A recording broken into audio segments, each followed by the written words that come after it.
যে কোনো বিতর্ককে উস্কে দিতে যার জুড়ি মেলা ভার তিনিই কঙ্গনা রানাউত। তবে বিতর্কের বিষয়টা ভিন্ন বরাবরের চেয়ে, কারণ এবার তিনি বিতর্কিত তার মন্তব্যের জন্য নয়, বরং তিনি নিজেই বিতর্কের কেন্দ্রবিন্দু। কারণ বিতর্কিত ভারতের এই নবনির্বাচিত বিজেপি দলীয় এমপি ও অভিনেত্রী কঙ্গনা রানাউতের গালে থাপ্পড় মেরে গ্রেফতার হওয়া সেই সিআইএসএফ নারী কনস্টেবল কুলবিন্দর করের জন্য 1 লাখ রুপি পুরস্কার ঘোষণা করেছেন শিবরাজ সিং বাইন্স নামে মোহালির এক ব্যবসায়ী। ইতিমধ্যে বিষয়টি নিয়ে জোর চর্চা শুরু হয়েছে নেট দুনিয়ায়। শুধু তাই নয়, একটি ভিডিও শেয়ার করে কুলবিন্দরকে কুর্নিশও জানান ওই ব্যবসায়ী। পাশাপাশি পাঞ্জাবের সংস্কৃতি এবং মানুষের ভাবাবেগকে বাঁচানোর জন্য ওই নারী কনস্টেবলের প্রশংসাও করেন তিনি। এছাড়াও কুলবিন্দরের পাশে দাঁড়িয়ে নিজেকে তার ভাই হিসেবে পরিচয় দিয়েছেন শের সিং মাহিওয়াল নামের এক ব্যক্তি।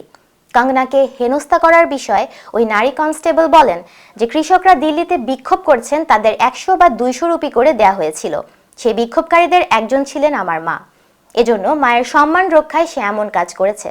যদিও কঙ্গনাকে থাপ্পড়ের ঘটনায় কুলবিন্দর করকে চাকরি থেকে বরখাস্ত করা সহ তার বিরুদ্ধে একটি মামলাও দায়ের করা হয়।